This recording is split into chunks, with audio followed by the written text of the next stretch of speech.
নমস্কাৰ প্ৰথমে মই মোৰ চেনেললৈ আপোনালোক সকলোকে স্বাগতম জনালো আজি মই বনাবলৈ লৈছো কেঁচা মটৰৰ আচাৰ যিহেতু এতিয়া বিভিন্ন পাচলিৰ বতৰ আৰু আমি বিভিন্ন পাচলিৰে আমি আচাৰ বনাব পাৰো মোৰ চেনেলত মই বিভিন্ন ধৰণৰ পাচলিৰ আচাৰ বনাই থোৱা আছে আপোনালোকে চোৱা নাই যদি চাব পাৰিব কিন্তু কেঁচা মটৰৰ আচাৰ মই যদিও আগতে বনাইছো কিন্তু মই চেনেলত আপলোড কৰা নাই এইবেলি বনাইছো বাবে আপোনালোকলৈ আগবঢ়ালো আশা কৰো আজিৰ এই আচাৰ আপোনালোকৰ ভাল লাগিব তাৰ বাবে মই ইয়াতে 1 কেজি মান মটৰ গুছোৱাৰ পিছত ইমানখিনি হৈছে কাৰণ বাকলিতে বহুতখিনি গুছি যায় আৰু এতিয়া মই এই কেঁচা মটৰখিনি এয়া গেছৰ ওপৰত এটা সসপেনত পানী গৰম কৰি ৰাখিছো আৰু পানীখিনি উতলি আছে আৰু এতিয়া মই তাতে দি দিম মটৰখিনি আৰু মটৰখিনি আমি এনেকুৱাকৈ সিজাব লাগিব যাতে মটৰটো গোটা গোটাই হৈ থাকে একেবাৰে সিজি যাব নালাগে মই এনেকৈ উতলাৰ পিছত প্ৰায় 1 মিনিট মান সময়হে এইখিনি উতলাই লম তাতকৈ বেছি নুতলাব নহলে আচাৰটো একদম ভাল নালাগিব কাৰণ গোটা গোটা হৈ থাকিলেহে আচাৰটো ভাল লাগিব এতিয়া 1 মিনিট মান হৈ গল এখিনি উতলোৱা এতিয়া মই গেছটো অফ কৰি দিলো আৰু মটৰখিনি মই এতিয়া উঠাই লম আৰু তাৰ বাবে মই এয়া এটা গ্লাছৰ বাউলত একদম ঠাণ্ডা পানী লৈ লৈছো আৰু ঠাণ্ডা পানীত এইখিনি মই ঢালি থম আৰু ঠাণ্ডা পানীতে দিব লাগে তেতিয়া ৰংটো ধুনিয়া হৈ থাকে লগে লগে যদি এনেকৈ ঠাণ্ডা পানীত দি দিয়ে আৰু বেছি যদি অকমান বেছি সিজা যেনো হয় হেখিনি বেছি টেপটেপিয়া হৈ নাযায়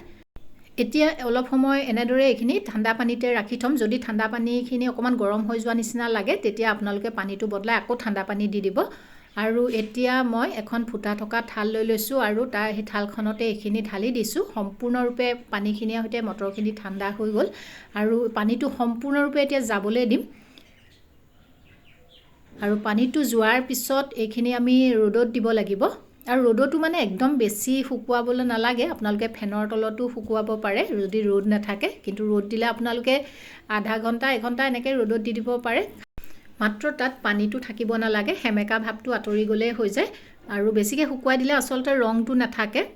আৰু এতিয়া মই এইখিনিত দিবলে এয়া লৈ লৈছো জলকীয়া কেইটামান লৈ লৈছো জ্বলাটো আপোনালোকে চাই ল'ব যদি বেছিকৈ খায় বেছিকৈ দিব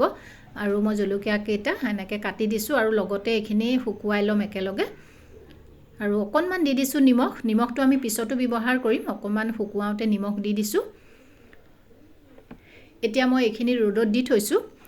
1 ঘণ্টামান সময় ৰ'দত শুকুৱাৰ পিছত এইখিনি মই ভিতৰলে পিছত লৈ আহিম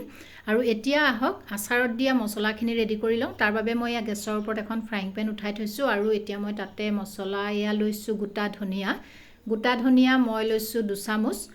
গোটা ধনিয়া অকমান বেছি দিলে আচাৰৰ টেষ্টটো খুব বেছি ভাল হয় আৰু লৈছো এয়া 1 চামুচ কেঁচা চফ দিছো আৰু লৈছো 1 চামুচ গোটা জিৰা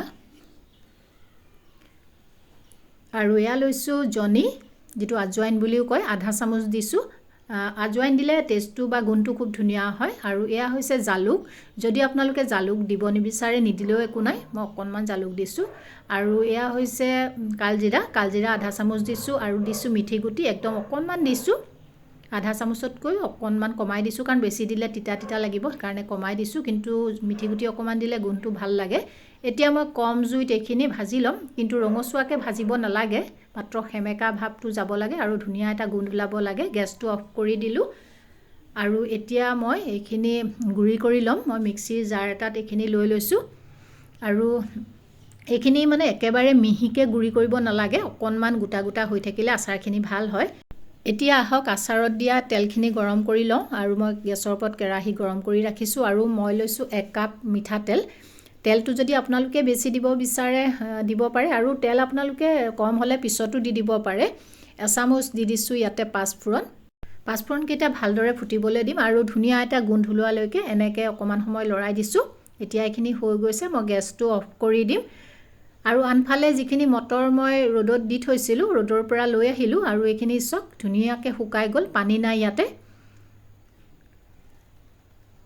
আৰু এয়া চক অকমানো পানী নাই আৰু এতিয়া মই এটা গ্লাছৰ বাউল লৈছো আৰু মটৰখিনি এতিয়া তাতে মই ঢালি লম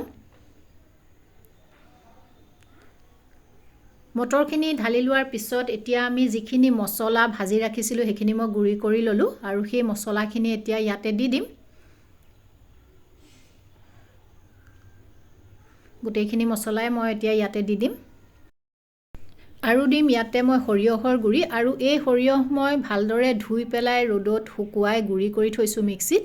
আৰু গুড়ি এনেকৈ সৰিয়হ যদি কেঁচাকৈ আপোনালোকে ব্যৱহাৰ কৰে আচাৰখিনি বেছি ভাল লাগে ভাজি দিয়াতকৈ মই 2 চামুচমান সৰিয়হ দি দিছোঁ আৰু এতিয়া মই ইয়াতে দি দিছোঁ নিমখটো 1 চামুচে দিছোঁ কাৰণ আগতেও আমি শুকুৱাওঁতে নিমখ অকণমান ব্যৱহাৰ কৰিছোঁ আৰু ৰংটো ভাল হ'বৰ বাবে ইয়াতে মই ৰঙা জলকীয়া গুড়ি 1 চামুচ দিছোঁ আৰু এই ৰঙা জলকীয়া গুড়িখিনিত ইমান জ্বলা নাথাকে এতিয়া মই ইয়াতে যিখিনি তেল আমি গৰম কৰি থৈছিলোঁ তেলখিনি মই দি দিছোঁ আৰু তেলখিনি অকণমান গৰম হৈ থাকোঁতেই দিব লাগে আৰু দিয়াৰ পিছত মই ভালদৰে এইখিনি মিক্স কৰি দিছোঁ আৰু তেলটো ইয়াতে যি দেখিছে আপোনালোকে বহুত বেছিও মই দিয়া নাই আৰু ইয়াতে মই হালধি পাউডাৰ 1 চামুচ দিলোঁ আৰু ভালদৰে মিক্স কৰি দিছোঁ যদি তেলৰ পৰিমাণটো আপোনালোকে কম দেখে পিছতো আপোনালোকে দি দিব পাৰে আৰু আচাৰখিনি ভাল হৈ থাকিবৰ বাবে মই ইয়াতে ভিনেগাৰ ব্যৱহাৰ কৰিম যদি আপোনালোকে ভিনেগাৰ দিব নিবিচাৰে মিঠাতেলৰ পৰিমাণটো বঢ়াই দিব কাৰণ বটলটো যদি মিঠাতেলৰ পৰিমাণটো বেছি থাকে বা আপোনালোকে ৰ'দত দি থাকে তেতিয়া কিন্তু আচাৰ বেয়া নহয় কিন্তু ৰ'দত যদি নিদিয়ে আৰু মিঠাতেলো কমি যায় তেতিয়া কিন্তু আচাৰ সোনকালে ভেঁকুৰি যায় আৰু মোৰ মাজে মাজে ৰ'দত দি থকা হয় আৰু অকণমান মই তেলটো যিহেতু কমাই দিছোঁ সেইকাৰণে মই ভিনেগাৰ অকণমান দি দিছোঁ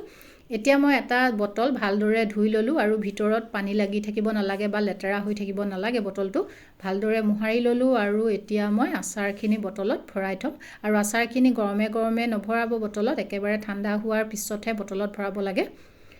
আৰু গোটেইখিনি মই ভৰাইছোঁ খুব বেছি হেঁচি দিব নালাগে বটলত ভৰাওঁতে আৰু এইখিনি মই আন এটা বটলতো মই ভৰাই দিলোঁ আৰু এনেদৰে আচাৰখিনি বনোৱাৰ পিছত আপোনালোকে 2-3 দিন ভালকৈ ৰ'দত দি থ'ব